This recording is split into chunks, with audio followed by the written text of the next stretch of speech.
Good afternoon and welcome to all our viewers to Live at the Watering Hole on a Sunday afternoon, where we are starting in the Serengeti in Tanzania at the Serengeti Explorer with baboons.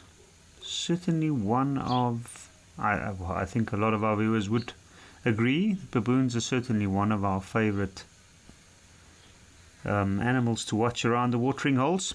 Now, my name is Jaapie Potgieter and I will be your host this afternoon. And I'm very, very excited to see what is happening here. You can see, if we look around, there's a few small baboons in the background, and here near the water looks like a very large male baboon with a female grooming him. At the bottom left of our screen, there are some of our social media contacts, and I would like to remind our viewers that this show is live and interactive, and of course you can send through comments, questions, anything you want to talk about. You can ask me some questions. I do enjoy questions. It's obviously one of my favorite parts about the show because it also helps me to learn. But just to look at that baboon looks big and bulky. You can see very, very strong. It's got some thick fur as well. But look at the size comparison of these two. Now, generally speaking, baboons that have these thicker coats are usually found in areas with higher elevation, at least from my experience. But what we're seeing here is social grooming, and it's quite a common behavior that we see amongst baboon or members of a baboon troop. And often you'll find that some of the females, in order to win favors and maintain certain positions within a group, they will happily groom the males. They basically comb through the fur looking for any skin parasites, and they often end up picking them off and eating them. And there we have another interesting bit of grooming behavior. It looks like a younger baboon that's getting groomed by an adult, potentially a youngling of that particular adult. Maybe it's a female, I can't see clearly. It looks like it might be. And you can see she's carefully combing through the body there. Everywhere you see, that little one's even lifting his hand up, making it slightly easier for the other one. And in this one here on the water's edge, he's grooming himself. Not too sure, but likely a younger male. And he doesn't quite have the entourage that some of the other larger males might have. And there we go, a drink of water. This time of the day is the best time of the day for looking at animals coming down to drink. It's usually the warmest part of the day, and it's usually when animals are a little bit more thirsty. And that is a female. There's a young male following her, looks like. Nice large female. And there we see a little grooming train. That happens quite often actually,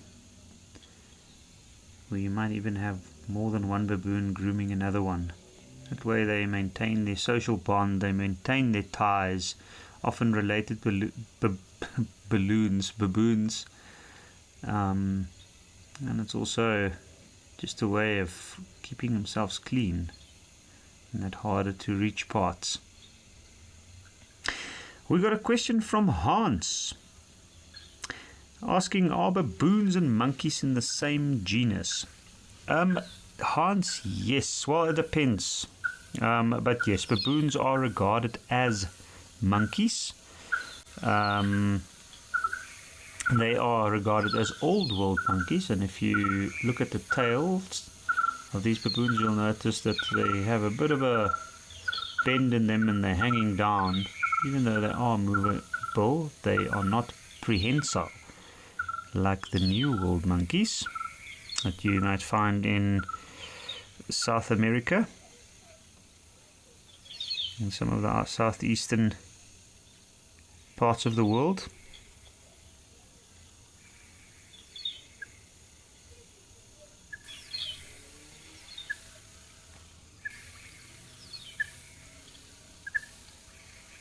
So the baboons are a larger type of monkey.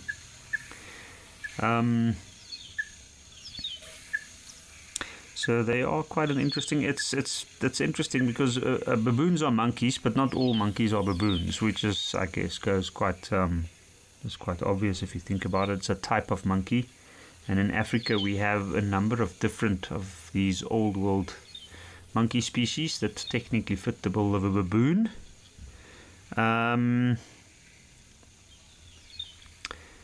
But baboons are in the family called Cercopithecidae. Cercopithecidae. That is a mouthful indeed. And apparently they are grouped together with Asian monkeys like vervets and the colobus monkeys. But yeah, they are not apes, so they don't belong to the genus of gorillas and chimpanzees. They definitely, some of the major differences is they have much narrower chests and they have tails. Yeah, but the major difference, the prehensile tail, which New World monkeys have, and older world monkeys do not have that prehensile tail, even though they do spend a lot of time up in the trees. They don't spend all the time up in the trees. Their diet have adapted. They do come down to the ground quite often, and as we can see in the quieter, warmer parts of the day, they tend to spend quite a bit of time on the ground. But have a look at this guy. There you can see that's a clear view of how specifically and carefully they comb through that thick fur. You can see he's stretching himself, and then sometimes they not just pull off the parasites, they even bite it off directly. There we go.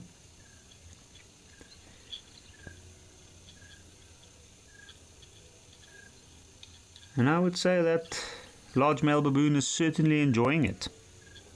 Looks like he is. Look at that. Having a nice groom. Maintaining that beautiful thick fur. Roz and George are saying that you call the baboons the Stotokabota of the bushveld.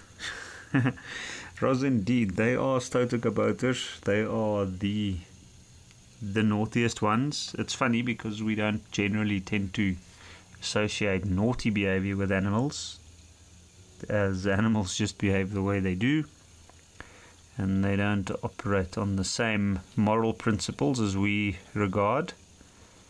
However, they're certainly the Stotokaboters. They do, where they can and where they are in quite close proximity to human habituation, they tend to cause a lot of havoc, and they can definitely be regarded as Stotokaboters. Now, for any of you that's had the privilege of having a troop of baboons visiting your tent or camp or room in a visit to the bushveld, I'm pretty sure you would agree with me that it's not a very pleasant experience. And quite often remembered, but not for the right reasons.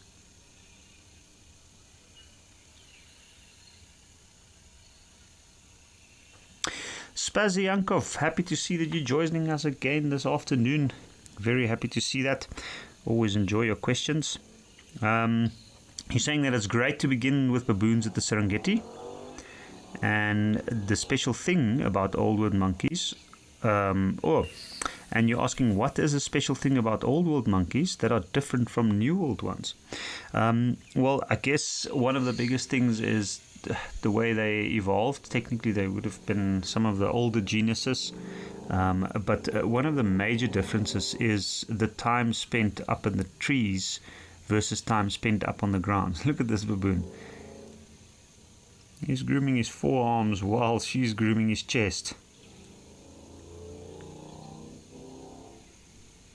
That's quite interesting. Actually.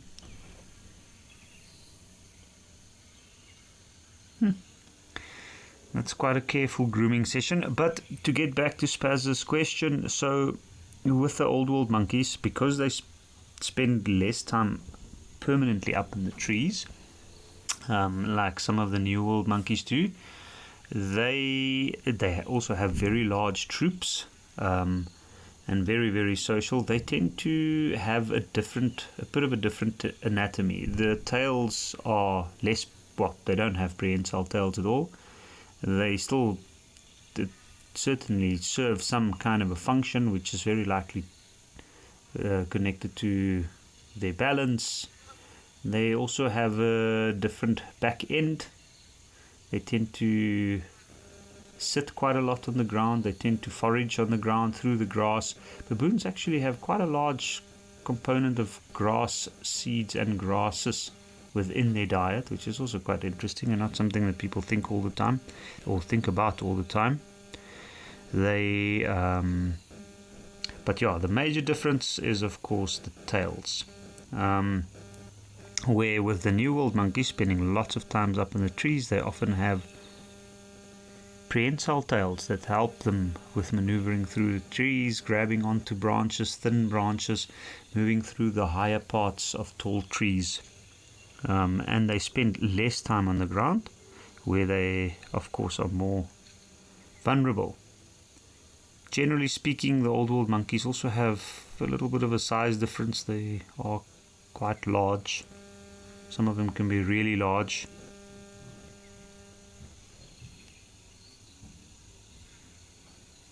Just look at that very, very careful session. You see right behind the ear, you can see the underlying skin exposed as they comb through that thick fur, carefully looking for any moving parasite or anything that might be out of the ordinary there. Of course, it also speaks a lot about these animals' excellent eyesight. But like I mentioned earlier, it strengthens social bonds. It connects them. Now it's the other one's turn. This way they maintain that bond within the troop. You'll find that there's different hierarchies within the troop, with the males of course, but males generally come from outside, the older breeding males. They join from other troops where they leave once they reach a certain age, and then essentially they start out their life on the periphery of the troop, and gradually, through a lot of hard work and effort, doing favors, forming bonds by using grooming like this, they tend to move up with the ranks and eventually to a position of supposed power. It's also a tough position to occupy. Once they're at the top, it's never an easy position. Often that position is shared depending on the size of the troop. You might have more than one dominant male in the troop with their respective entourages.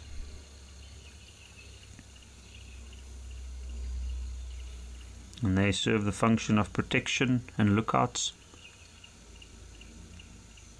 where the younger males kind of perform a lot of favors and tasks. Females generally tend to stay within the group that they are born into, and they're usually born into a rank depending on how high their mother ranks, but they can change their position if they make the right choice, supporting the right males or getting in on one of the right troops or the right parts of a troop.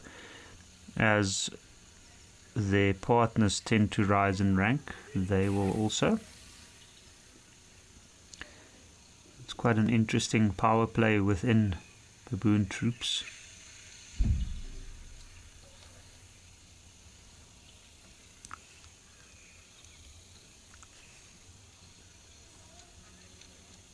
Just look at that, carefully combing through the head, the fur on the head, can see biting off a few. It looks like behind the ear. Obviously those places are generally good places where the skin's quite thin, so you find that skin parasites favor those areas, and hence they do get quite a lot of parasites there. Ticks, fleas, other blood-sucking parasites. Sometimes they just pick up bugs. You see the tall grass there in the back. There's a lot of ticks on grasses like that, so when baboons move through that, they easily pick it up.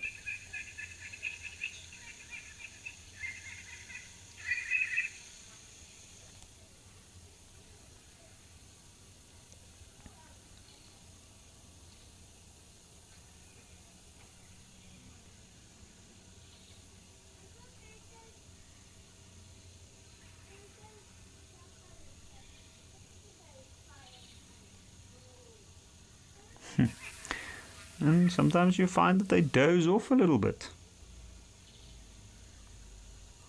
which it almost looks like this one. Oh, there we go. A supporting hand just popping out there.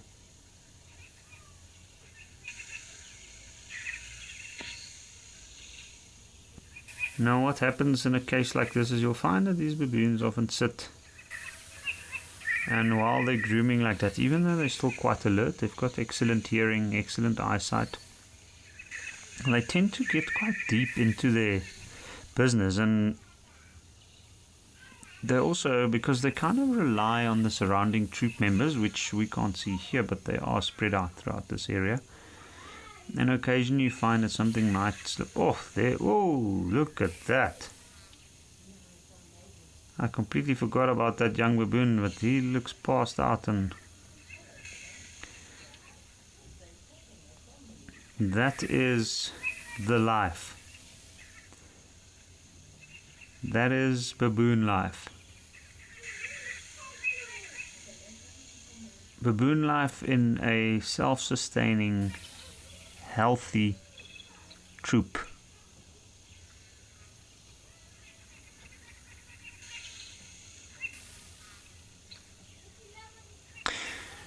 But what I wanted to say is that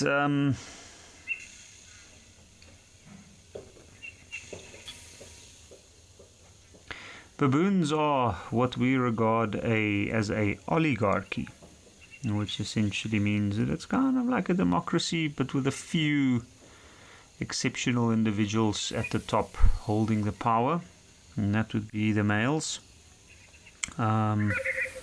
This structure does change a little bit depending on the terrain, the area, and the size of troops. But you'll find that generally a few of the top-ranking males will have their little units with their own little ranks following them and supporting them. And on that, we got a question by Iviwe asking, would an alpha male accept to be groomed by a low-ranking male? Iviwe, as a rule, generally not that often. I mean, the males tend to keep to themselves and try and win favors through helping out the females of higher rank and forming their bonds, that depending on the age of the male. But then again, I also have seen males grooming each other, especially younger males, and in that regard you might find that a low ranking male might actually groom a higher ranked male. But an alpha male, generally they tend to keep the low ranking males at a distance.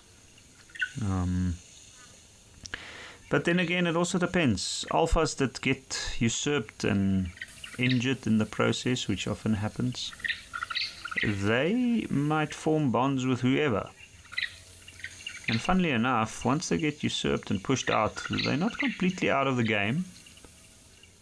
If they manage to, and they still have the youth and health to try again, they might start to climb the ranks again and get back to a position of power.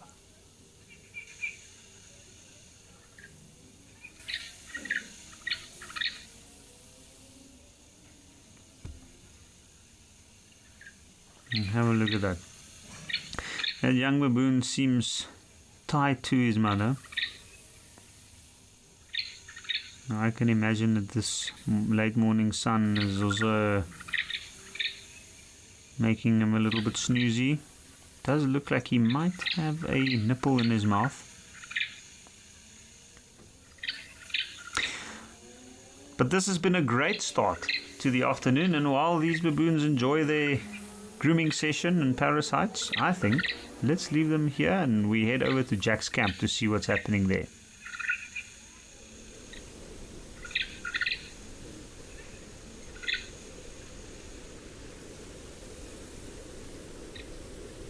Whoa, did not expect that. That is amazing. Jack's camp at Magadi Pans. What a beautiful area. Last time I had a look at this, it was a lot of animals laying around, but not so many in the water. So we got here right at the right time. It seems like this is the drinking time, and it would be interesting to see. I'm sure some of the animals might decide to lay down not too far from this water. It's nice and open. You can see there in the background views for days at the end, right at the end, the thicker brush line starting with some lolla palms rising above them, but lots of animals.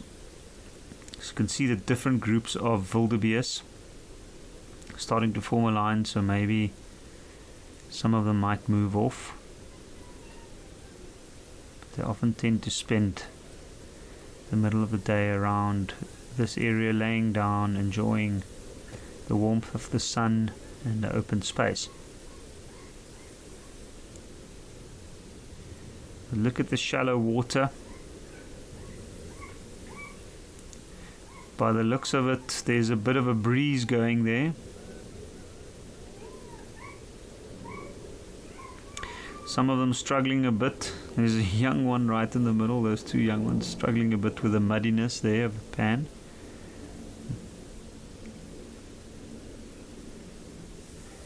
I mean, it doesn't look like they're struggling too much, but very muddy areas could indeed be a problem for animals. Sometimes, I mean, I myself in the drier parts of the year, during times that things become a little bit dire and it becomes very dry in certain areas, I have seen that animals fall into the mud and they get stuck there, and it can have some pretty bad consequences.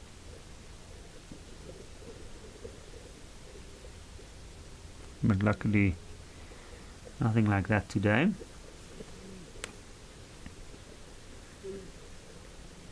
But always nice to see wildebeest and zebra drinking together. What a beautiful sight. Also lots of zebra here. You can see the zebra tend to not wade into the water as far as the zebra do, as the wildebeest do, but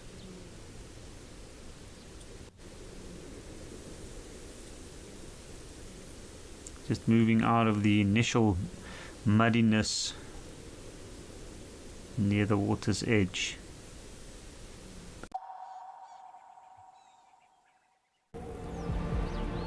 Can you hear that sound? The way it grows, the way it calls you to come alive. Can you feel the rhythm? The way it beats with the land? Do you feel alive again? Or maybe you never left. You don't just visit the wild, you return to it. At Wild Earth, we believe every story has the power to create change. That's why we've launched the Wild Earth Impact Foundation, a non-profit dedicated to conservation and social impact. By showcasing conservation stories, we can change lives, protect nature, and empower communities. We have partnered with Empowers Africa to accept tax-deductible donations from US donors. Your donation will help fund critical programs that support our mission. Join us and be part of the change.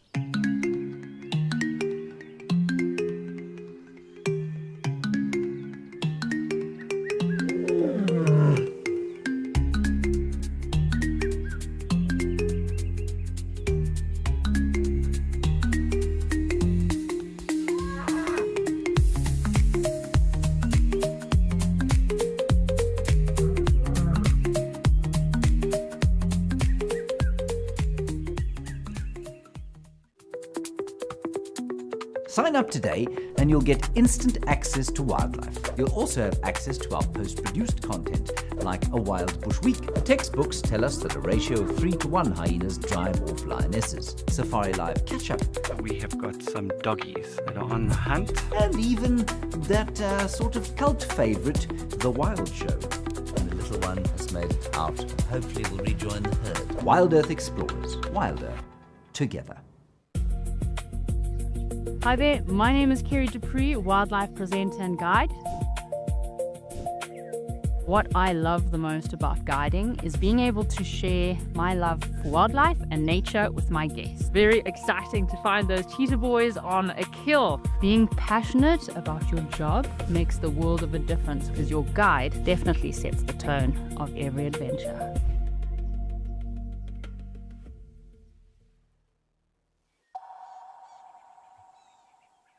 Speaking, this area can get quite dry, so when water is available, it is of course a valuable resource that attracts a lot of attention.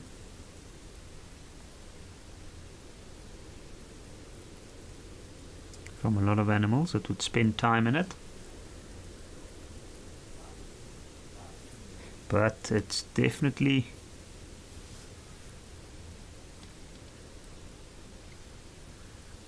a sight to see. You can see some of the animals are standing having a look around.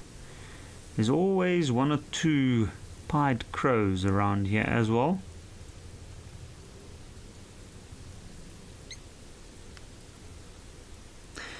We got a question from Lone asking, how do species like zebras and wildebeest live in the exact same spot without starving each other out? Lone, that is a very interesting question, and it looks like some of these wildebeest are moving off, so I think let's head over to Rosie's pan and then I'll continue with Lone's question.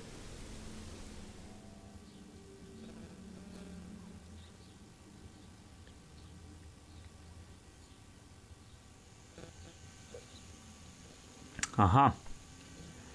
Giraffe. I did not expect to see a giraffe here, but very interesting, because to get back to Lone's question about how do zebras and wildebeest and other species coexist without starving each other, I think a giraffe might be a good point to depart from. So as you can see, this giraffe is basically feeding right at the top of the tree. There's taller trees there in the back, and often giraffes would stretch to try and get to those leaves, but generally speaking, animals that all eat plant material don't directly compete. And there's a concept known as the grazing procession, which basically entails some species eating different parts of grasses, all the way up to browsing on different parts of trees. And what we find with zebras and wildebeest is that zebras tend to feed on any part of the grass, and they can certainly go for the taller parts, the less how can I put this, the parts with less moisture and nutrients. They can survive. They can feed selectively if they like to, where the wildebeest likes short grass. They're a short grass specialist. They feed on sweet grasses mostly, and hence they will mostly be found in the open plains, especially nutritious areas, and then the zebra kind of follow through. And the zebra does vary its feeding approach. That said, zebras can also eat short grass, but they will generally maintain the taller grasses to a certain level that it's accessible for the wildebeest. Same with browsers. You tend to find browsers that browse lower down, like the smaller antelopes and bushbuck, and then you have the slightly taller ones, nyala, all the way up to kudu and giraffe. And have a look. This giraffe is having a good scratch. I'm not sure exactly what tree that is, but potentially a thorn tree. It's a male giraffe. That skin there on the rump and the backside is extremely thick and difficult to reach, even with such a long neck, so a good way to scratch it. Look at his tongue. It's almost enjoying it, if not. Now changing position a little bit to the shoulder. Another very good question from Hans. Hans is asking, do animals understand alarm calls from species outside of their own? Hans, indeed they do. And this is quite an interesting feature or concept to talk about. Oops. I think we lost Rosie's pan and we've come to Old Donio, where we have quite an interesting party around the water. Some of our favorites, of course, the elephant bulls of Old Donio, and there's a very brave zebra. Look how he's reacting to the splashing water. And what seemed to be an eland. Not often you'd see that. I'm assuming there's a bit of a desperation in that drink from the eland and the zebra. Especially eland. Eland is not an animal that necessarily needs to drink every day. They'll drink when it's readily available, but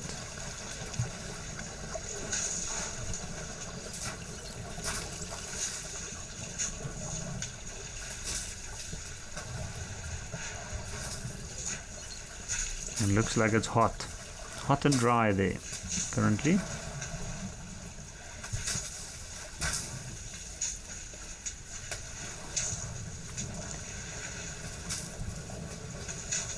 Elephants just wetting themselves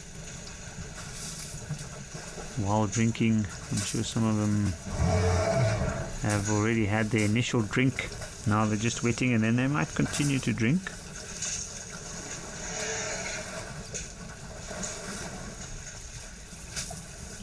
But often the other species wait for the elephants to finish. So this is quite nice to see. But to get back to Hans's question, Hans, so animals do understand alarm calls from species outside of their own. Animals also react to body language. They are extremely adept at reading body language. For them, often it's the only way to actually communicate interspecies-wise. And alarm calls, even though they might not exactly know what it means, they know what's associated with it, and through experience and watching the reaction of other animals, they tend to move away, or they tend to be alerted to it. They know that it means that an animal can see a predator. Generally, alarm calls are given by an animal to a predator in order to tell the predator that it is aware of its presence, it can see it, and it's a step or two ahead of the predator. And we call it alarm calls because it's essentially an awareness call, but we call it an alarm call because we watch other animals react to it. Mindy Tillapo is saying good morning. Good morning to you too, Mindy. Very good to see that you are back here. I haven't heard from you in a while. Hope you enjoy the show today. I mean, with elephants, zebra and eland, who cannot enjoy?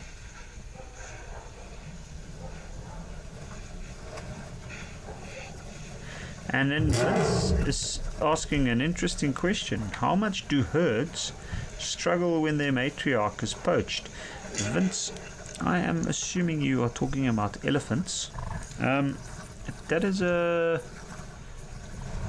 I don't think this question has one simple answer. I think it would depend on the herd and the area and, of course, the dynamics within the herd. Often what you'll find is some of the matriarchs, the other high-ranking female elephants within that herd is often related to them, a much younger sibling, or maybe their daughters for that matter, which means that they will already be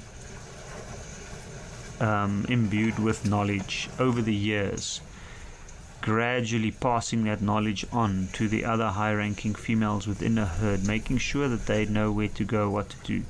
So in a lot of ways, even though it certainly is a great upset for an elephant herd to lose a matriarch, to us from the outside it might seem like quite a seamless transition from the one to the other. Of course, there are more subtle group dynamics that we might not always be aware about, especially in herds that we don't get to see regularly. However, there is, to a certain degree, a huge amount of knowledge that does get passed down, and that way the dynamic of the herd can be maintained at the very least, even though they might suffer a severe sense of loss due to the loss of that matriarch. It does mean that they don't completely disband. In some cases they do. Some cases, if the matriarch dies, it means that there might be one or two or maybe even more other high-ranking females that might decide to break away, and that way they form separate herds and new herds that's familiar with each other but with their own group dynamics. Now you can see the other animals have had their drink. These elephants have cooled down somewhat, so now they are gradually just having a drink. You know, with elephants it's always interesting to watch. Once they initially reach a watering hole, there's often a lot of chaos, a lot of emotions, a lot of excitement that revolves around that initial approach to the watering hole.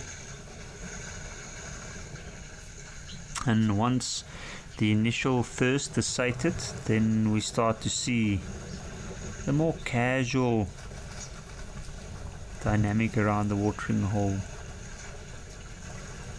develop.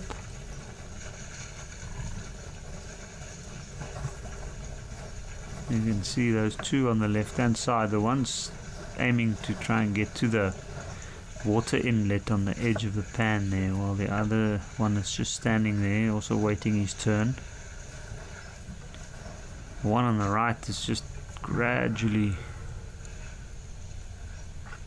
having a drink, almost as if he's watching the others see what they do.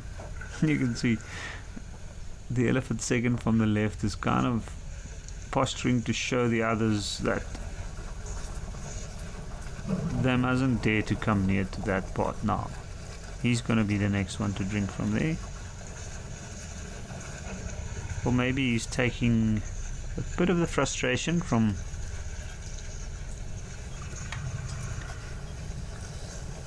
not immediately being able to access that water inlet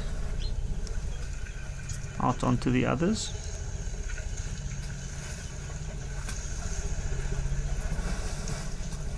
Or maybe he's just noticed an elephant that he's not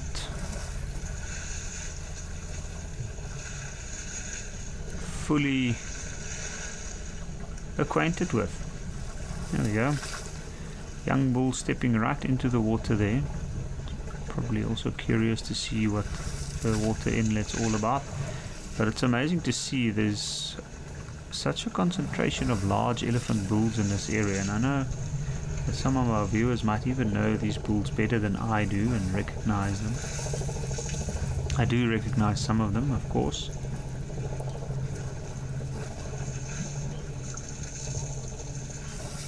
Bit of elephant communication going on there.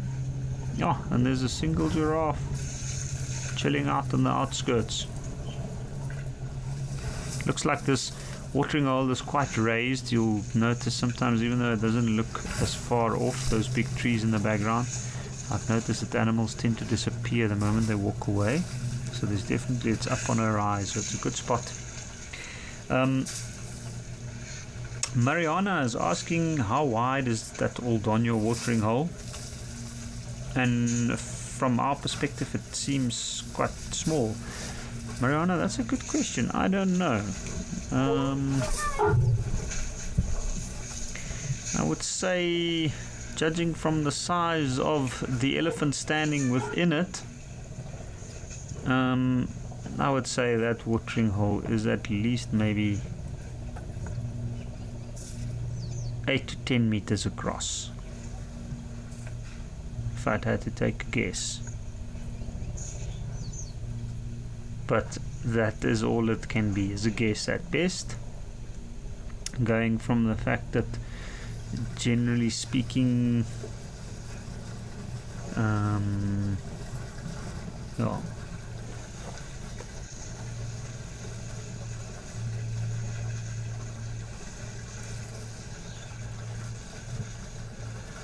if I look at a large male elephant, let's say around about 3.5 meters to 4 meters at the shoulder. Big ones are 4, so I'd say, let's say between 3 and 4, 3.5 would be a good compromise. And you take that, I'd say that goes into there about 3 times roughly. So let's say 8 to 10 meters, somewhere around there. It looks like a round, maybe oval shaped watering hole. Certainly not too deep, but it's pumped, so it's got a regular supply of water. It's clean water, and hence very popular. Interesting to think that such a smallish watering hole can maintain 6 elephant bulls for such a long time.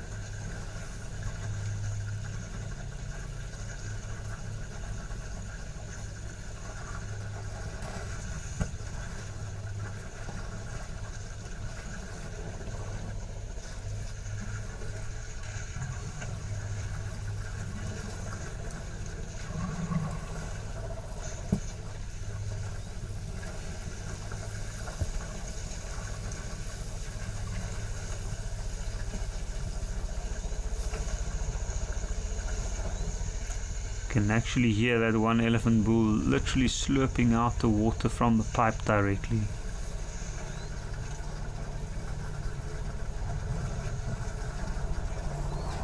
The elephant on the right is relieving himself. I can see it looks like quite a yellowish, yellow brown, golden brown color, the dung, which to me is an indication that there's less grass in this elephant's diet currently.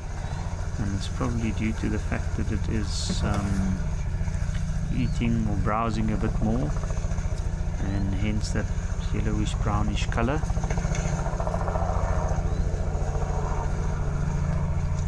Oh, or maybe it is because he is still eating some of the dried grass. But it would be interesting to know where these animals are feeding in relation to the watering hole. That is something quite uncommon.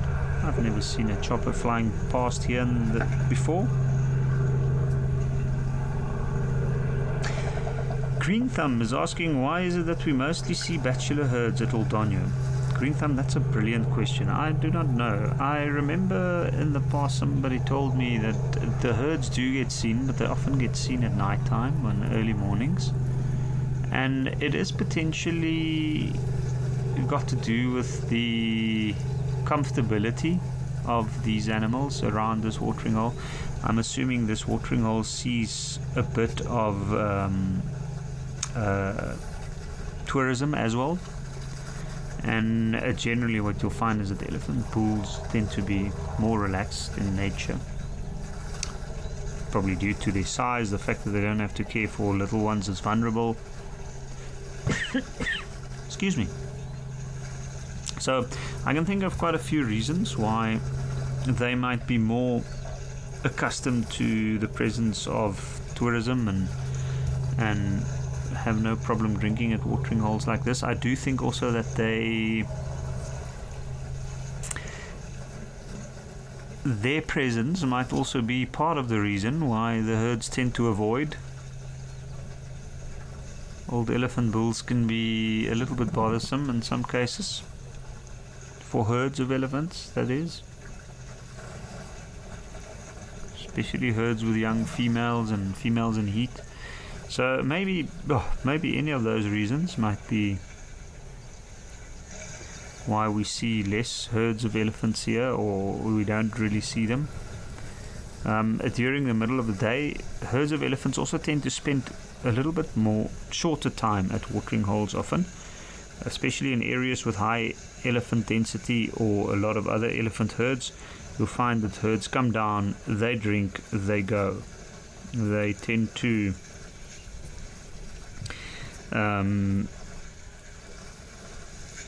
do things as quick as possible and leave as quick as possible to try and minimize the time that they might have around watering holes for interacting with other elephants.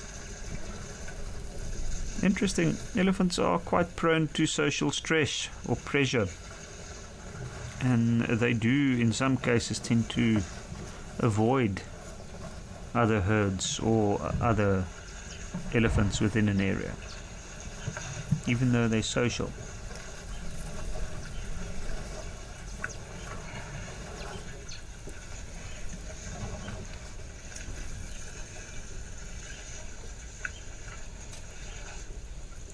You can see it seems like the elephant at the back there seems he might still be waiting to drink, but this one here on the side, I don't know if he's waiting to drink or if he is done. Oh, and another one. Oh, look at this one. What an interesting tusk.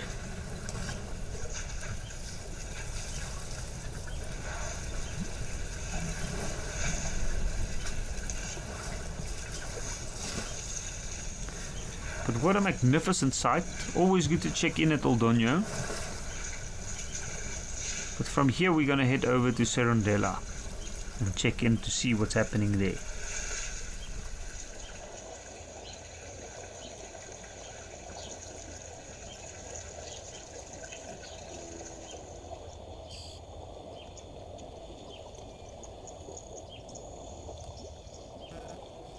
Buffalo.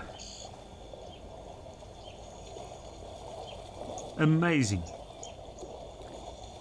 Another animal that's not shy to walk all the way into the water to drink. Always fun to watch. Look, there's quite a few young ones in between. I see the lighter brown ones without prominent horns moving there in the back. And this is something that I've noticed is when the buffalo comes in to drink, often the little ones are in for a bit of a tough time if they are very small. And they tend to move a little bit to the back.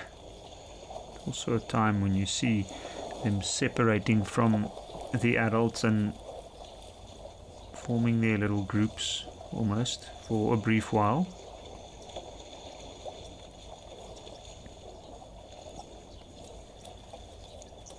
And of course it looks like it's a really big herd coming down. I can see quite a bit coming from the back still. You can see the herd spreading out nicely. They know that they're not going to try and walk in between each other too much where it's crowded, so they spread out, trying to get a gap on the side where the water might be slightly cleaner. It's a reason why some of them move in deeper. And once again, it looks hot. We're getting towards the driest part of the year now. You can see the grasses are dwindling, bare patches in the veld behind, even though some of the trees are still green.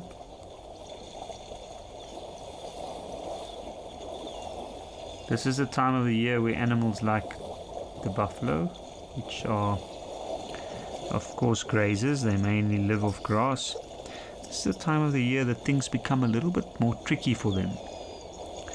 And it does start to show on some of the animals. They are also some of the first animals to lose their condition, but interestingly enough, these guys still look pretty good, in pretty good health.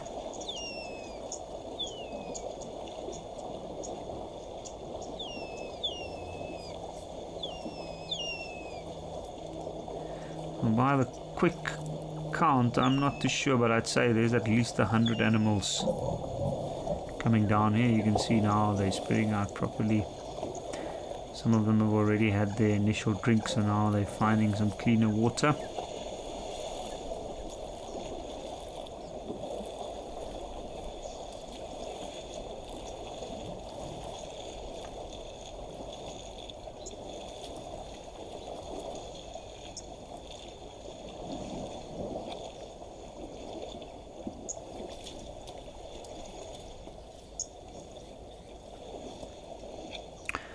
So, just here, I had a brief count. It looks like at least maybe 100 animals. It's difficult to say always if you don't have a clear view of the whole herd, but I can see quite a dusty approach coming from the right hand side, so I'd say this is a decent sized herd, and it's probably larger than 100.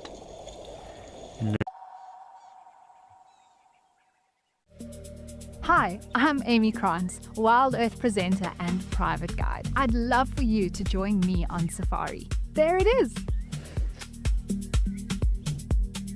What I bring to a safari is a genuine love and care for people. To be able to create a memorable, special experience brings me so much joy. That's what takes a normal safari and makes it extraordinary.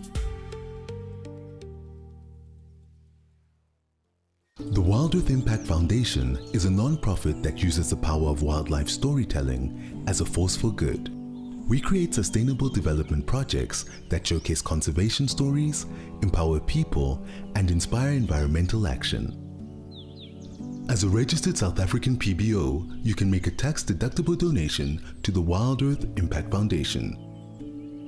To find out more, visit our website.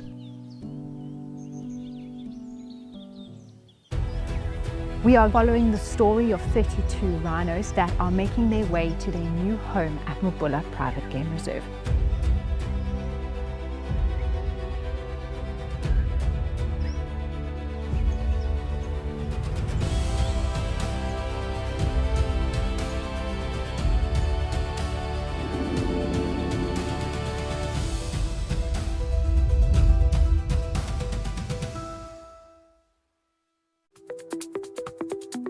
Sign up today and you'll get instant access to wildlife. You'll also have access to our post-produced content, like a Wild Bush Week. Textbooks tell us that a ratio of 3-to-1 hyenas drive off lionesses. Safari Live Catch-Up. We have got some doggies that are on the hunt. And even that sort of cult favourite, The Wild Show. And the little one has made it out and hopefully will rejoin the herd. Wild Earth Explorers. Wilder.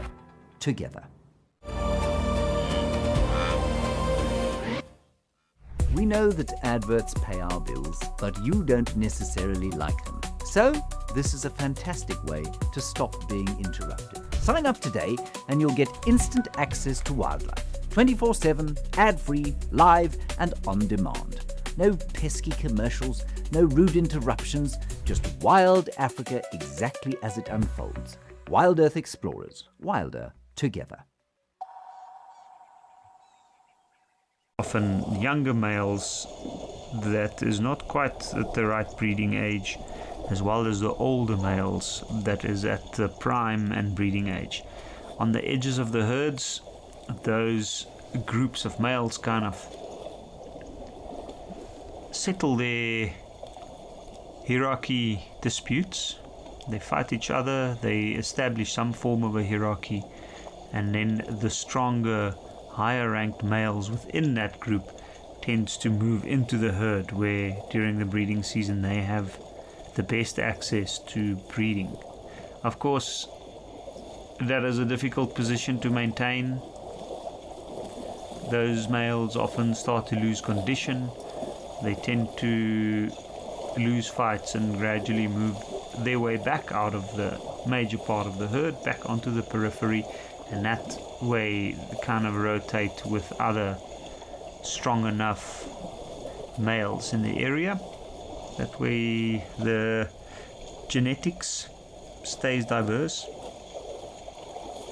And contrary to popular beliefs, male buffaloes don't necessarily get pushed out on a permanent basis and then they tend to form their bachelor herds, as we know.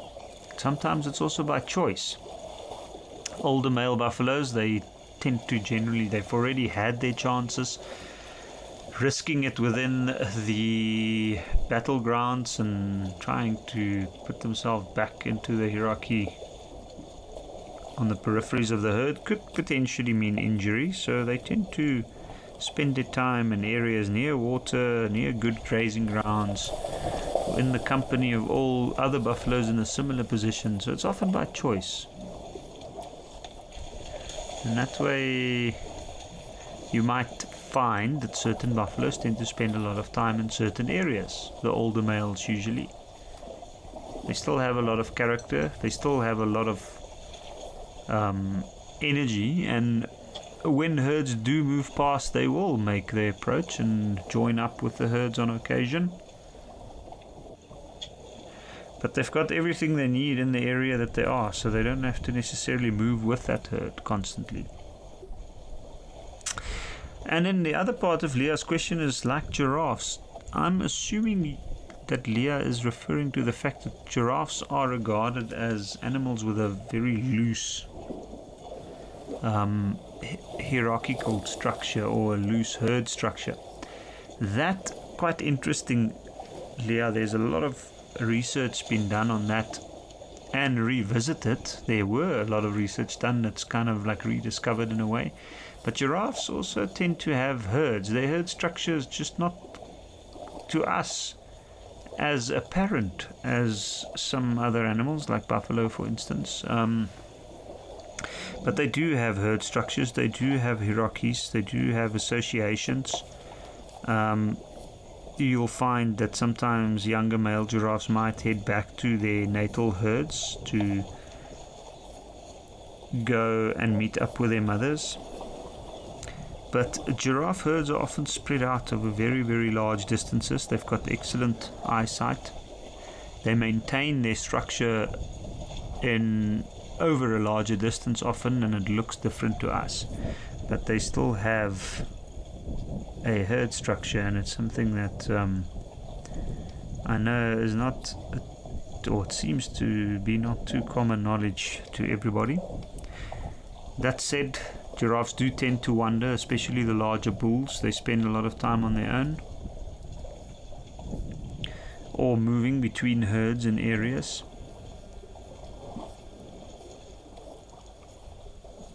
Spaziankov is asking if buffalo make mini migrations in parts of South Africa, just like Kenya.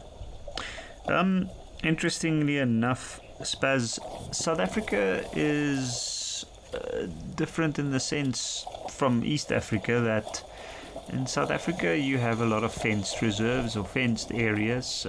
You have a lot of reasons for fences being drawn up, other than one of the major things, which is private ownership of game or wildlife.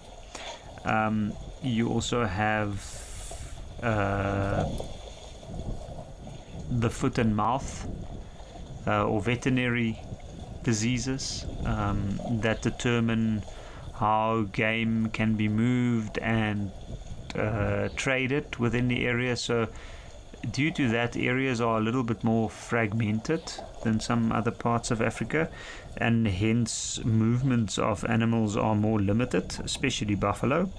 However, where it is necessary and where they do have space, buffaloes indeed do move, or do like semigrations, so to speak, from some areas to the others to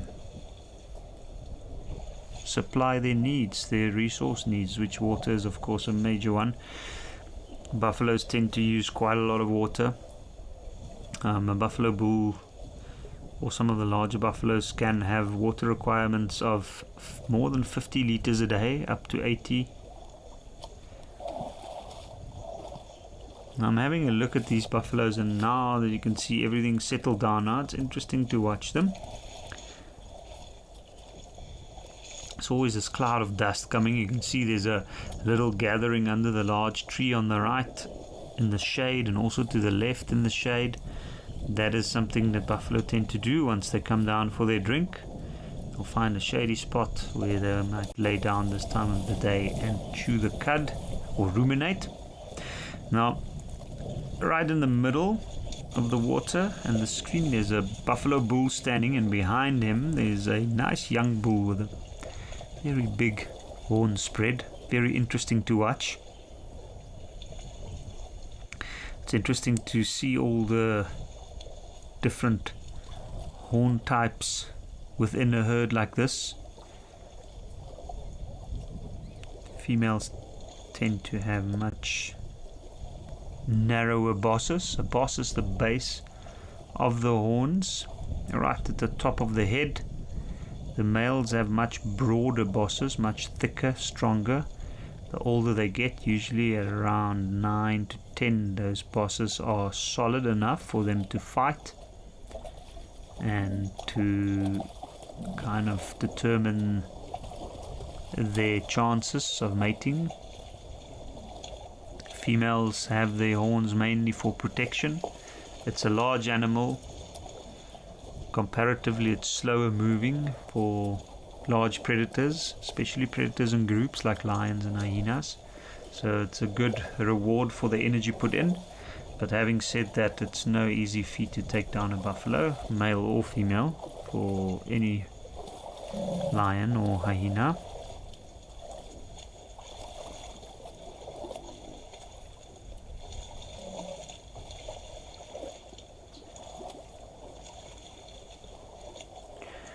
It's also interesting to note that buffalo horns start out straight, little knobs, and straight, and then gradually starts to curve as they grow from the top.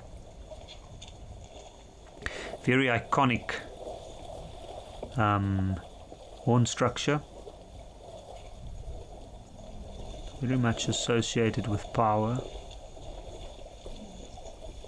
known as a very fierce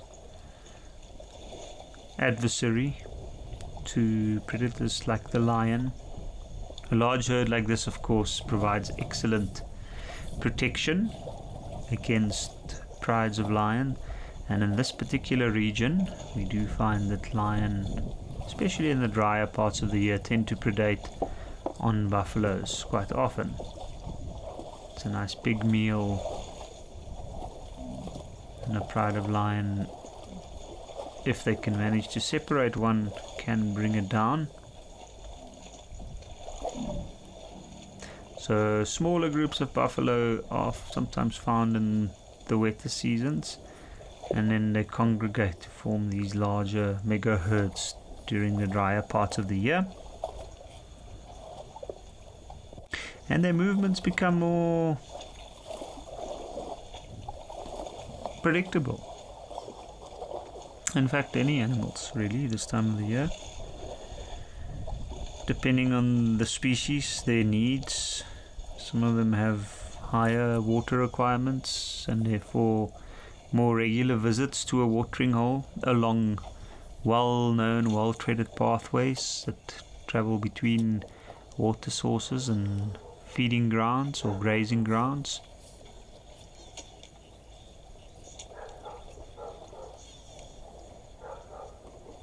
And predators, they do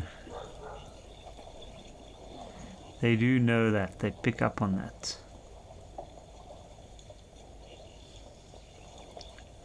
Of course, the role of predators is also to help maintain a healthy ecosystem, especially apex predators like lions. Hence you have the weaker animals, the older animals within the herd get picked off one by one, sometimes more than one at a time.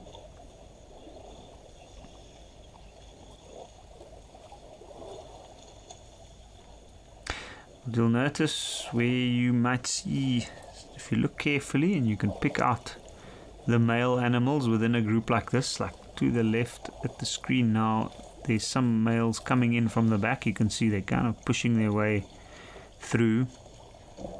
And there's also some a little bit more in front to the bottom left of the screen. Now these guys do tend to have a little bit of a push and go at each other whenever they pass each other. Kind of like a test.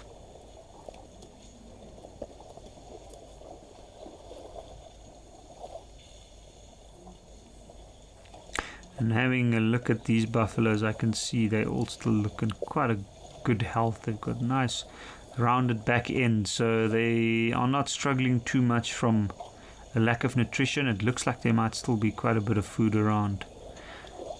And South Africa had very good rains in the low-veld region earlier this year, so much so that in some places it caused quite a lot of havoc with floods, but certainly the effects of it can still be seen with the green trees in some areas.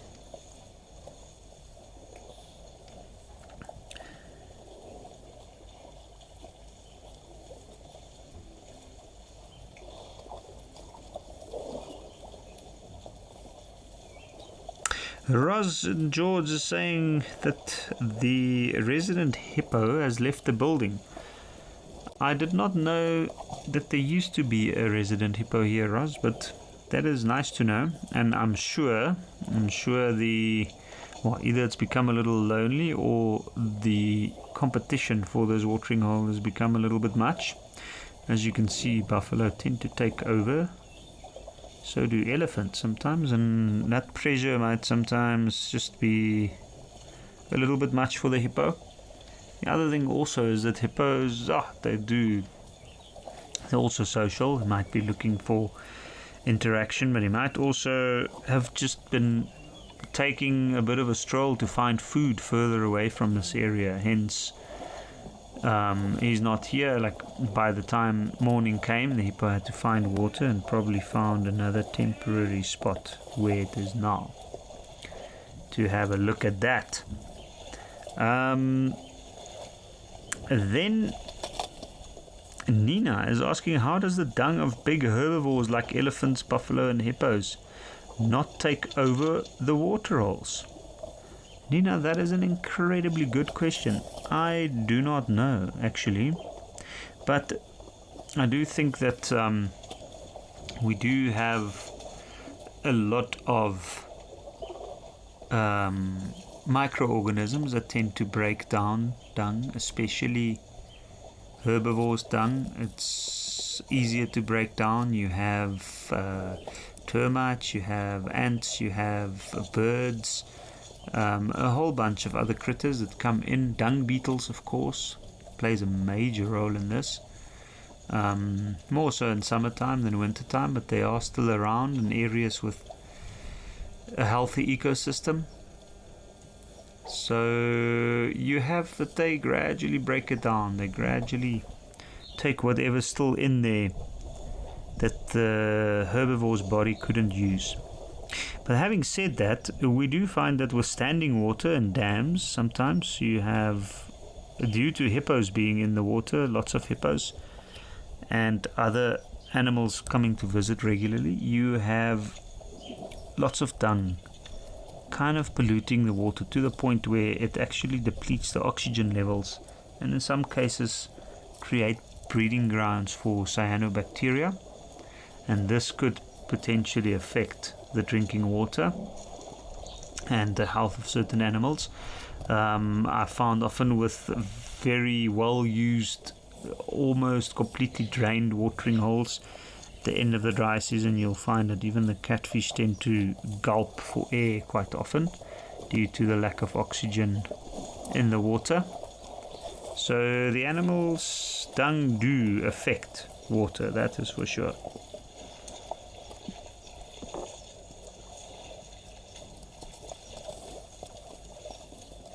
And then Cardiff Stitcher Danielle is asking, are buffalo related to cows? Yes, indeed they are. They're both of the bovine family, cloven-hooved animals, or the cattle family. So yes, indeed they are. They've also got completely different adaptations, of course. with buffalo being a completely wild animal and cattle being a bred animal, but cattle do stem from a common ancestor, and they are certainly very well related. They're both herbivores, they both serve a similar function. The major difference is their horns.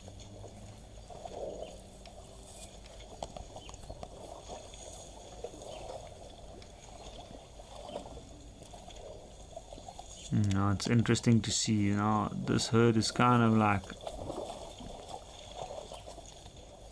a lot of them have had their fill. They're kind of just standing around checking each other out. Like, things have kind of phased into a more relaxed atmosphere now. Now this is often what we see here, is some of these animals, they come down, now they'll hang around, they'll enjoy the bit of calmness, interacting a little bit, checking out other members of the herd. But this is also the part where eventually the pathfinders or the decision makers within the herd will eventually decide when it's time to move. And funnily enough, there are some studies done that show that buffaloes have kind of like a voting system, in the sense that there's a few of the animals that determine when and how and where to move to, and that kind of works on a system where other animals either decide to go with that decision or they don't, and they tend to lean towards the decision of others. It's not made by a constant matriarch or one animal determining the same or determining the movements all the time. It depends on quite a bit of factors, and it might be different animals each time. But once some animals start moving and they have quite a bit of a following, that pushes the rest of the herd to kind of follow and head in a general direction. Alright, well, this has been incredible to see. Nice to see a large herd like this. But while they enjoy the shade on the edges and the water, I think let's head over to Tortilla's span.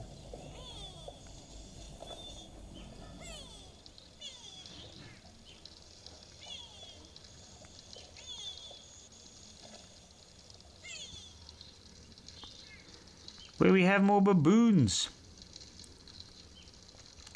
So now we've had baboons in Tanzania this afternoon, and now we have baboons in Kenya. Have a look, a quick glance over the water by that big baboon. Always a good thing to do, whether they know there's crocs or not, and can never be too sure. That is for sure. But have a look. There's some drinking there in the background. There looks like there's quite a lot of stuff happening around the edge of this water. I can see some excuse me, I can see quite a bit of mud churned up, baboons playing in the background. It's near water, so there's arguably a lot of insects and food sources around, probably stuff dropped by other animals' dung. You can see, of course, the larger baboons on the lookout, sitting on their rock while the little ones enjoy the playtime. But what a busy area. It looked like a female baboon was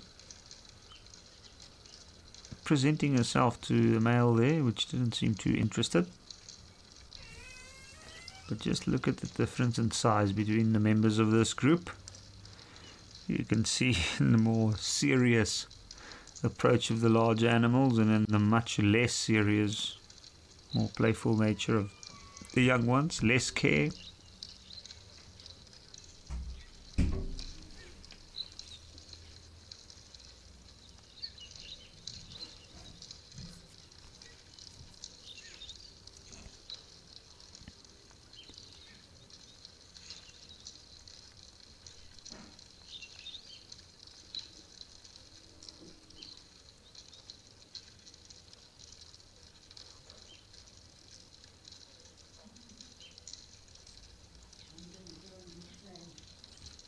So interesting. We can see it a little bit in these baboons, but these baboons are known as yellow baboons, which is a type of baboon that is found in this particular region. Yellow baboons, they do have a yellowish coat comparatively to other baboons, not always quite apparent to the viewer, and we might think that the baboons are all, they're all the same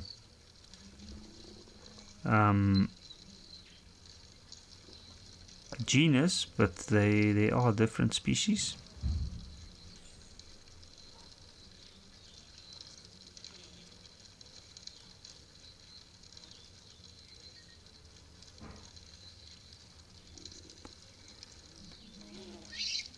It was quite nice to check in. Lots happening here.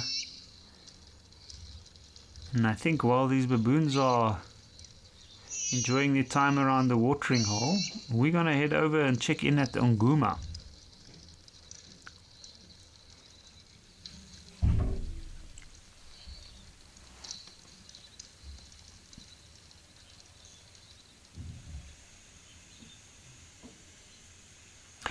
Ooh.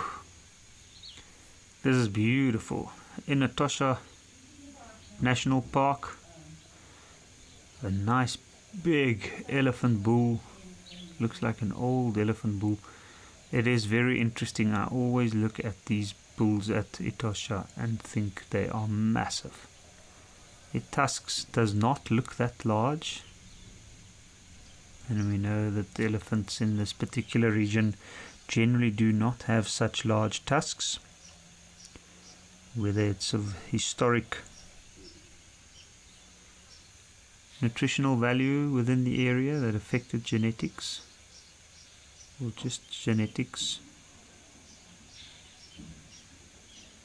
they do look very large and bulky. And this is a magnificent specimen. Now, Etosha National Park, or Etosha Pan, is of course a very, very important region within the northern parts of Namibia. It's surrounded almost completely by desert, and hence the water found here is extremely important for animals within a region. And animals like the elephants that come here, they roam hundreds of miles in the larger area in search of food and water at the time of the year when it is necessary. It looks like this guy has found a careful spot there to drink from. Probably a little bit of a cleaner spot on the edge of the water.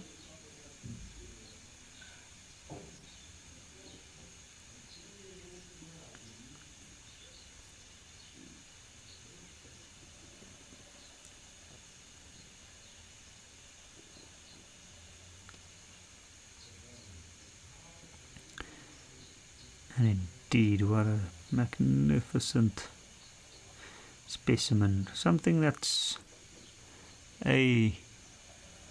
quite characteristic of the area around Etosha Pan is the white soils. And you can see the rocks and the termite mounds in the background presenting those white soils quite clearly. And that, of course, also affects the skin hue of these large elephants. When they wet themselves with the mud, the lime within the soils do tend to act as a protective layer, reflecting sunlight quite well, keeping the animal nice and cool. It also gives them a whitish appearance or a light grey appearance.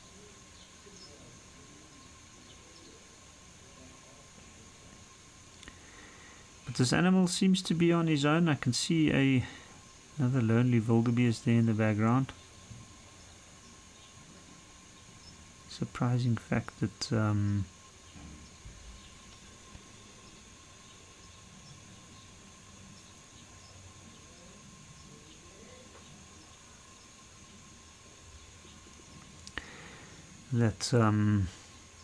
the bulls here don't form large bachelor herds.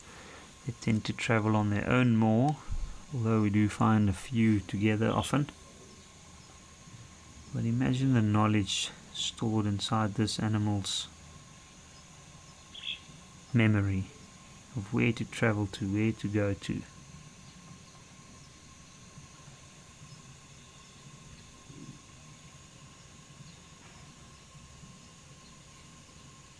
Where to find water, where to find food. No pressure though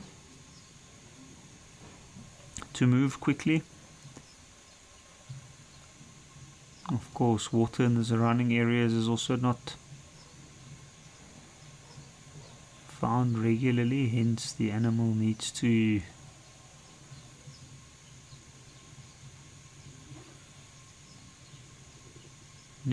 savor the time around the watering hole.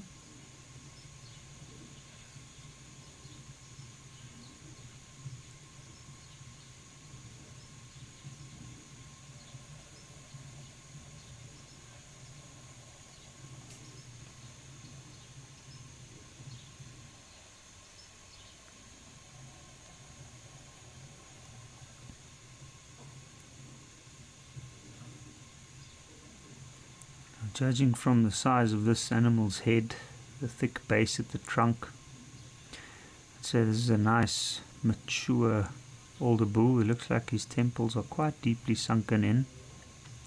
Generally, the older these big bulls become, you can see the nice rounded forehead, indicative of a male elephant. Their heads kind of seem proportionally very large, even compared to their ears.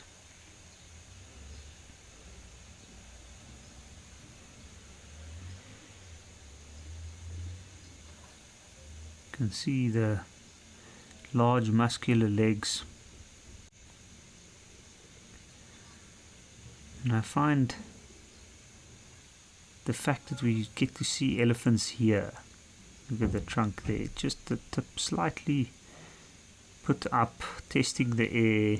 There is a bit of a breeze that I can see, so he's probably just testing something that's approaching. Looks like there's a springbuck coming from the back.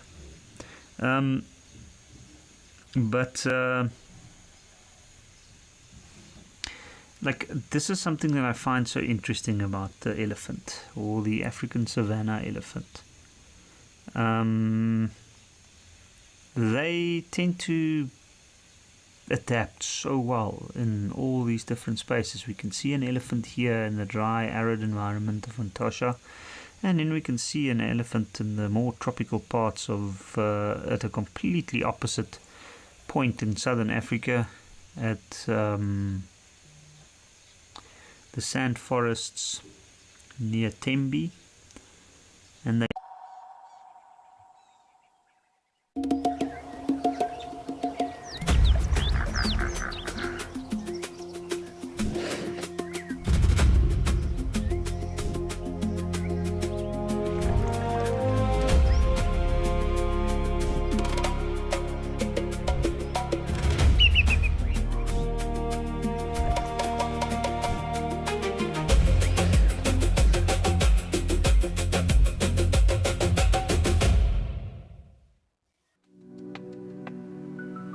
Alright then, let me show you what you're missing. Our archive allows you to delve into the past, be it yesterday or many years ago. You can visit characters who've left us. Doesn't ever get old. This is, of course, the Little Prince, Hosanna, guides who've moved on to other things. Tingana's walking right in front of my vehicle. These guys are the sausage tree pride. Classic stories and wonderful moments.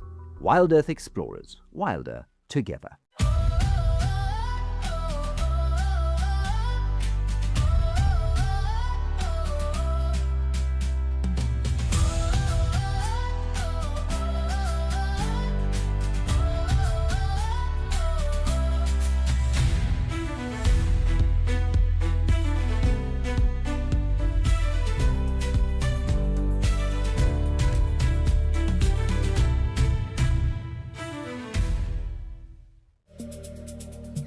Are you ready to turn your travel dreams into a reality? Africa is full of exciting adventures and stunning wildlife.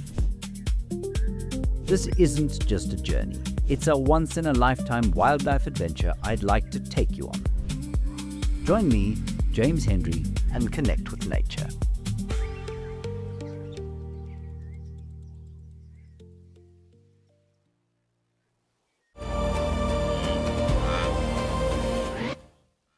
We know that adverts pay our bills, but you don't necessarily like them. So, this is a fantastic way to stop being interrupted. Sign up today and you'll get instant access to wildlife. 24/7, ad-free, live and on demand. No pesky commercials, no rude interruptions, just wild Africa exactly as it unfolds. Wild Earth Explorers, wilder together. Is an extremely adaptable animal due to its intelligence, and it's adapted well to various environments within Africa.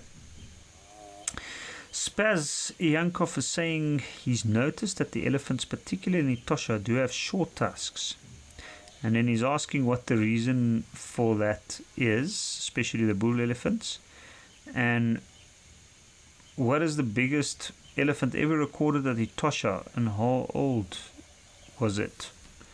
Oh, Spaz, the second one I don't know. The second part of your question, what's the oldest elephant and with the biggest tusks? That part I don't know. I also don't know if that question is really accurately answerable, because there might have been elephants in this area with larger tusks that grew very old, and even with records of these things, I guess one can only go with at best the most recent record that's accepted. But yes, I have noticed that elephants in this region do have shorter, smaller tusks. It's certainly got to do with the genetic pool. What I don't know for sure is whether that genetic pool has been affected in such a manner due to historic hunting or persecution, or due to the fact that the animals have evolved with the available nutritional value in the soils to an extent that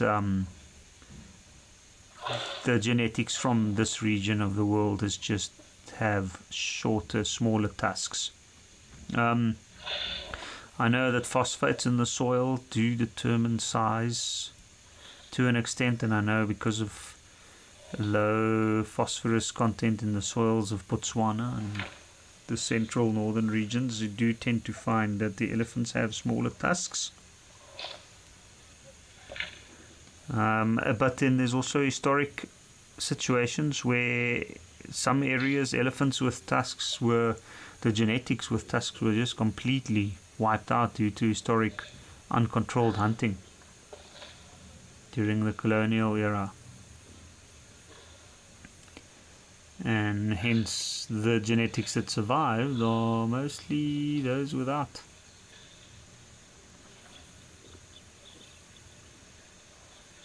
But look at that thick mud coming from the bottom of this pan. You can see it doesn't even look like he's digging too deep. It's kind of like, you can see there's still patches of mud like dropping down from him into the water.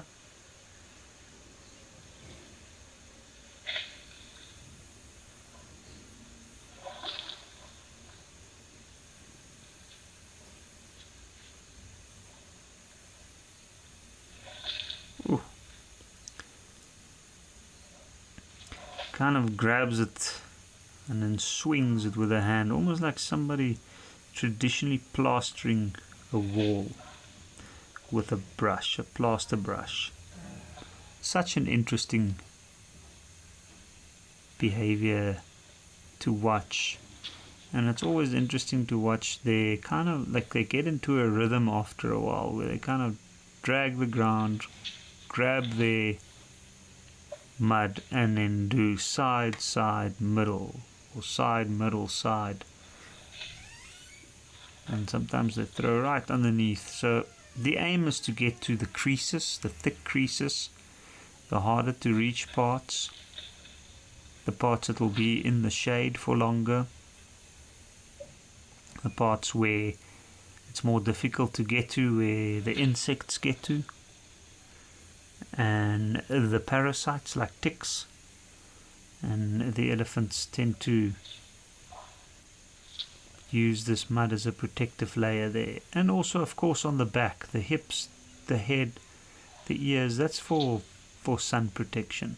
And you can imagine a thick layer of mud like this, and the sun will dry the outer layer, and then the inner layer will stay cool, which will be directly onto the skin, and that of course will cool down the entire animal, and to quite a bit, to quite an extent. The large creases on the skin of an elephant, especially a large old bull like this, is to create increased surface area. The creases provide extra skin or extra space where it can be covered to help control body temperature through having areas that's not directly exposed to the sun. The folds and the creases tend to be hidden and facing away from direct sunlight, and therefore the animal try to fill those, and they kind of stay, the wet mud or the wet material inside the moisture there gets protected from the sunlight, from the direct sunlight, and that means it just stays for a little bit longer and helps the animal cool down or stay a little bit cooler for longer.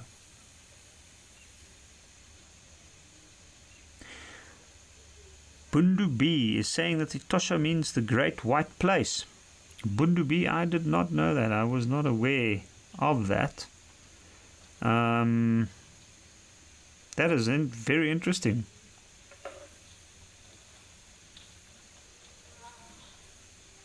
That is extremely interesting, and it makes a lot of sense. Makes a lot of sense.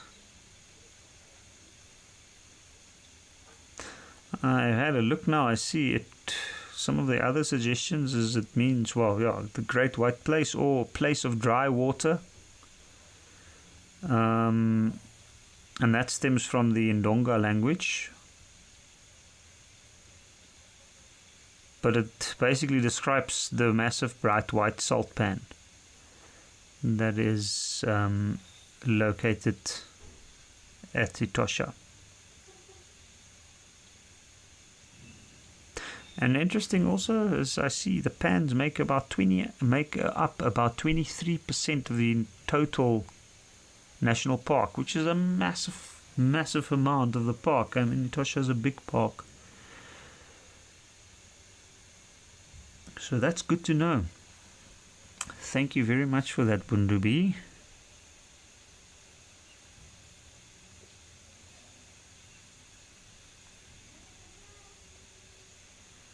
But yeah, of course, the white dust and clay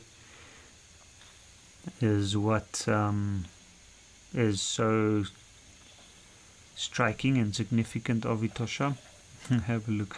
This animal is, you almost get a prehistoric feeling looking at this animal. Now he's cooled himself down and he's going back to his little spot.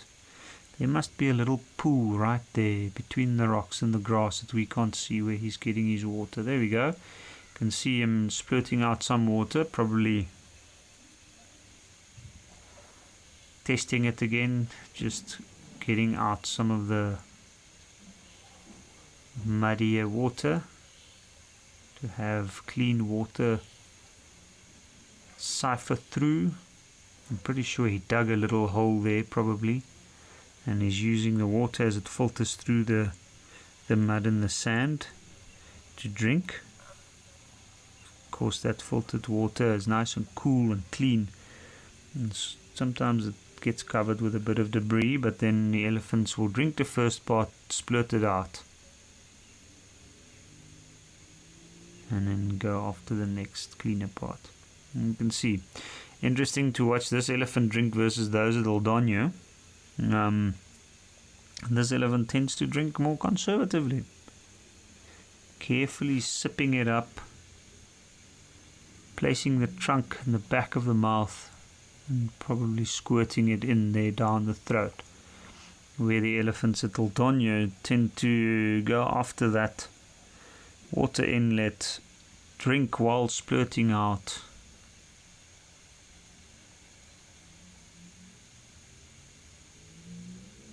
This one almost seems to savor the moment a little bit longer.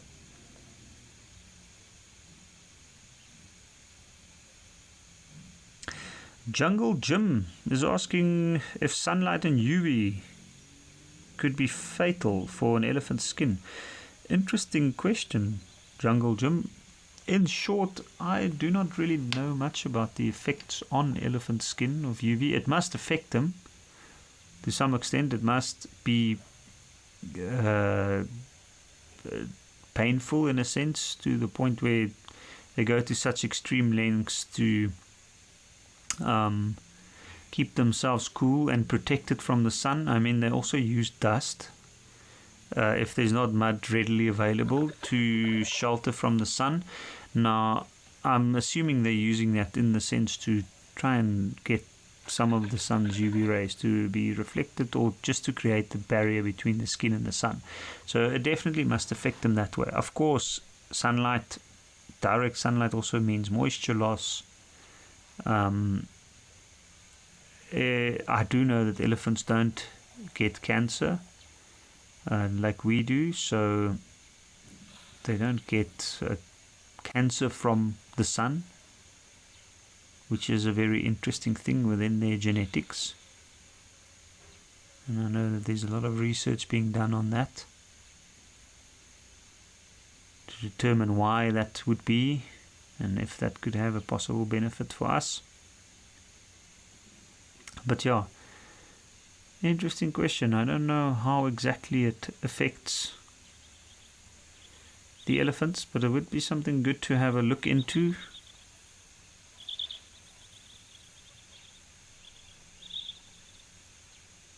I'm sure there must be some long-term effect of UV on an elephant's skin.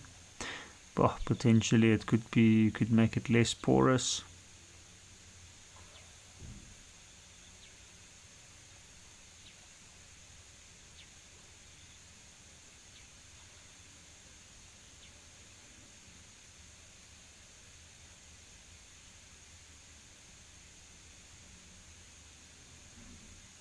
But this elephant has been absolutely great. Just watch him go about his business. What an interesting life, a solitary life. Up here near the Etosha area of Namibia. Traveling across probably very, very large pieces or tracts of land. Would be interesting to know where this guy comes from, where he's been.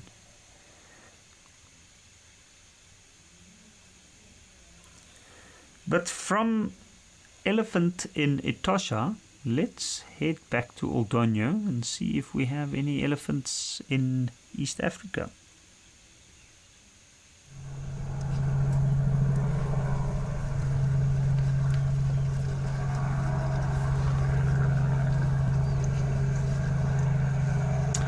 Aha! We certainly still have a helicopter. And we have our elephants at Oldonyo. So elephants in Kenya. Interesting to watch this dynamic compared to that single elephant bull in Etosha Pan. Also very large elephants here. You can see definitely from a different genetic pool when it comes to the tusks. Much larger, more impressive tusks on these animals here in East Africa. There's also a great variety of food in this area. There's also a massive difference in the geology and the available nutrients in the soil. And of course, the animals here at Oldonyo have this watering hole which is readily available. You can see these guys are actually Displaying some more conservative drinking behavior here currently. They're almost taking turns around that inlet, which is nice to see.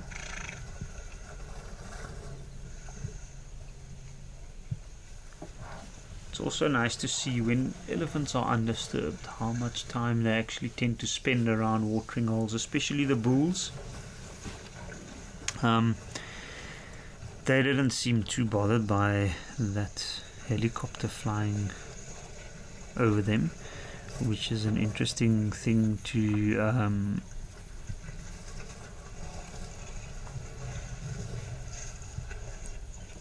note,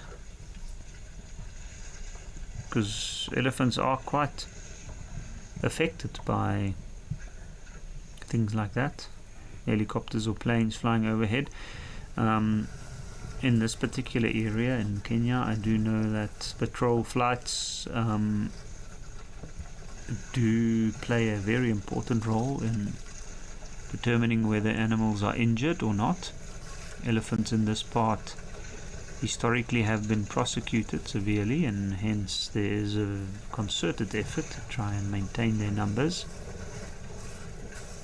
Unfortunately, Kenya is also quite prone to elephant poachings for the lucrative ivory trade. As we can see, the animals in these regions have very, very impressive tusks. But what is also interesting is that elephants tend to react to planes and things, even drones flying over. So I'm assuming these elephants have probably become used to it by now, or just maybe because it's not directly above them, they know that around this watering hole they are not to be bothered. Oh, that's quite amazing. Amazing to see such an amount of large bodies around such a small watering hole.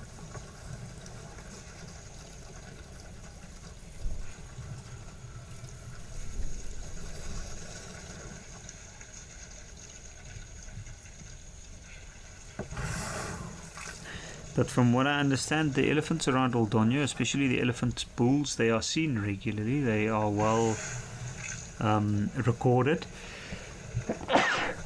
Excuse me. And hence they tend to be quite approachable. So maybe whenever one of them do needs intervention from medical assistance from humans, it might just be more cost effective to use or approach them from a vehicle. Of course, most places, especially large wilderness places like the area around Oldonyo, people don't try to interfere where they don't have to, but if there is any suspicion of human intervention or a human brought about incident, then the decision gets made by the authorities to intervene should the animal be able to be saved or to be helped. Unfortunately, in East Africa, sometimes poachers make use of arrows, poison arrows, or spears with poison tips, and they tend to what they also tend to do is sometimes elephants just purely get warded off from raiding crops in surrounding villages, and that creates injuries that can be long term and cause the animal quite a lot of pain.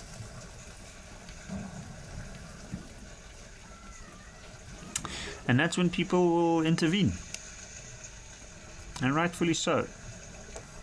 I think it is good, especially where the numbers are lower.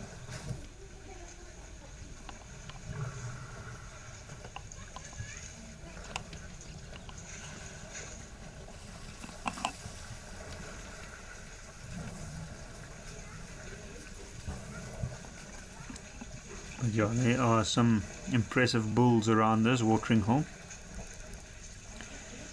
You can see they all have, at the very least, average to above average sized tusks, and some of these elephants don't look that ancient. I'm sure they still have quite a bit of growing to do. Generally speaking, elephant bulls tend to mature between around 30 to 35 years in a healthy system. Those are the bulls that tend to do most of the mating, especially once they start to go into their must cycle at their late teens.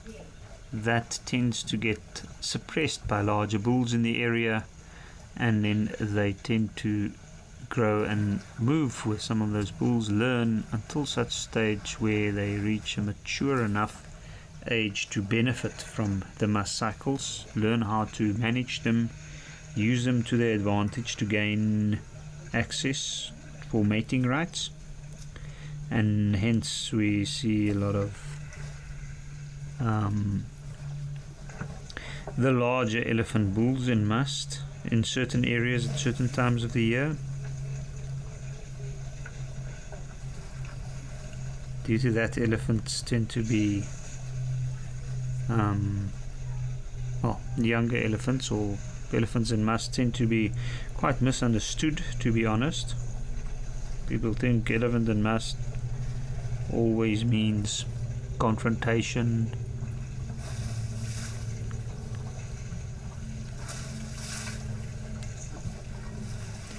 but once the elephant gets older, once it goes out of its prime, from about 45 onwards, you do find that they have this growth spurt with their tusks, which tend to grow massively more quickly than it did up until that point. And often you look at an elephant at around 25 years of age, and its tusks does not seem so impressive, and they might be dismissed as an elephant that doesn't become a tusker. And then many years later you see them again and you realize that they could be. A tusker is generally an animal that is regarded as carrying tusks, or both tusks, that weighs larger than 60 pounds.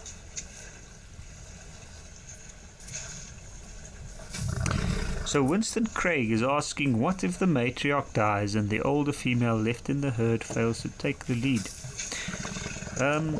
Winston Craig, that is a good question.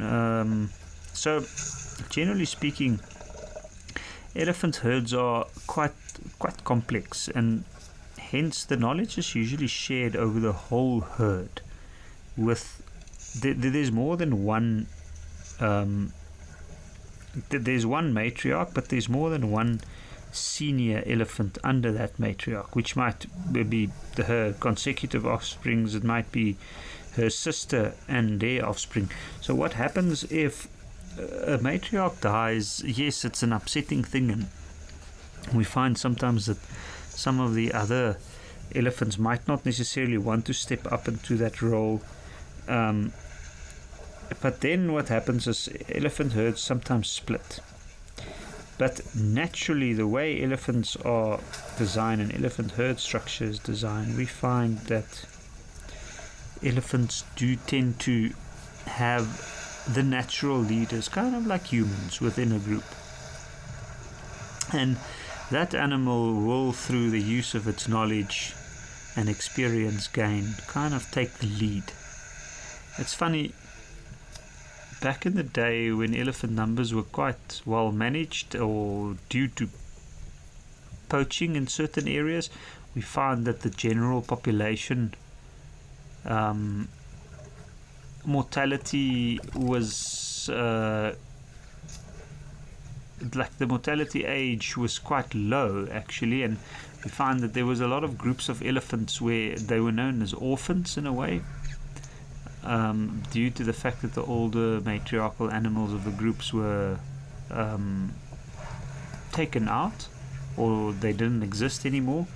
And those animals, even though they had no experience in leading a group, or they didn't have the knowledge that was needed, those groups kind of reorganized themselves. They did have some of the younger animals that were older than, say, Can you hear that sound? The way it grows, the way it calls you to come alive. Can you feel the rhythm? The way it beats with the land? Do you feel alive again? Or maybe you never left. You don't just visit the wild, you return to it.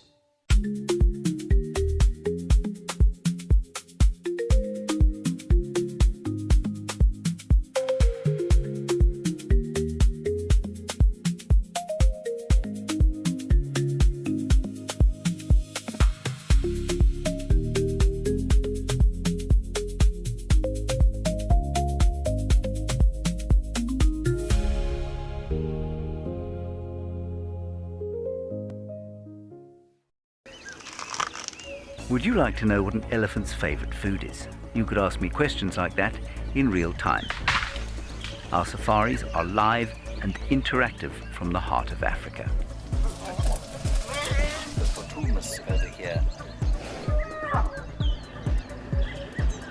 Watch Safari Live and connect with nature.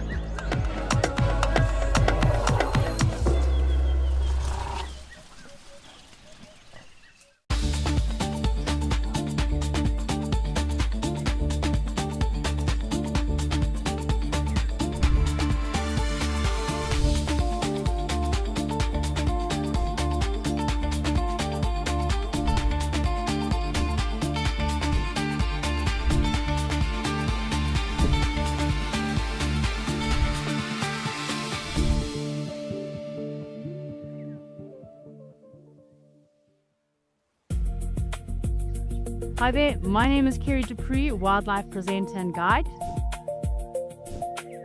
What I love the most about guiding is being able to share my love for wildlife and nature with my guests. Very exciting to find those cheetah boys on a kill. Being passionate about your job makes the world of a difference, because your guide definitely sets the tone of every adventure.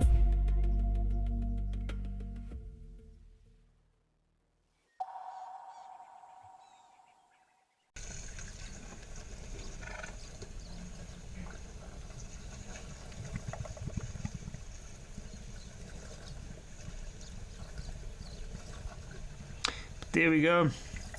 The animals seem to be leaving the watering hole. Quite interesting to watch. You can see those two playing there under the big tree at the back. So they've regained their energy. And that is what I was talking about, the perspective here at Aldonio earlier. That tree doesn't look nearly as big from the watering hole. And then when you look at it, and this is also what I like about perspective at Aldonio, is when you look at something in the distance, you always see these legs of a giraffe or a zebra approaching the water. But you can see those trees are massive. That's a massive, massive thorn tree. Some interesting interaction. There's always, with two elephants play and a third one comes, they often stop. And then we see this strange moment where they're kind of rethinking the situation or having a conversation about what's happening. And then of course the other interesting thing is now that the elephants have moved off. Oh, there we go, there's some dust coming up. Also found a good spot to dust by. There you can see behind the ears on the back. Look at this guy scratching himself on the tree. And in the foreground what we're seeing is all of these zebras and giraffe and other animals are moving into the watering hole now that it's open and not occupied anymore. The elephants hugged it. There we go. Oh, there's still one elephant.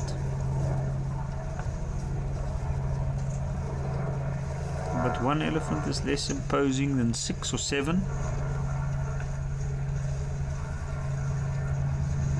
can see it's nice and warm now. That's probably why some of the elephants are moving to the shade. Oh. Well, that was my mistake. There's quite a few elephants still. At least 5.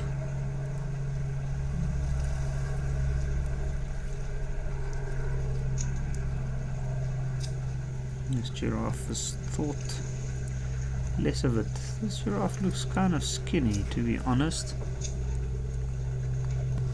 Quite an interesting. You see the shoulder hump is very skinny, the back end is quite exposed. Looks like he might be in a quite desperate for his sip of water. Doesn't look like a very young male.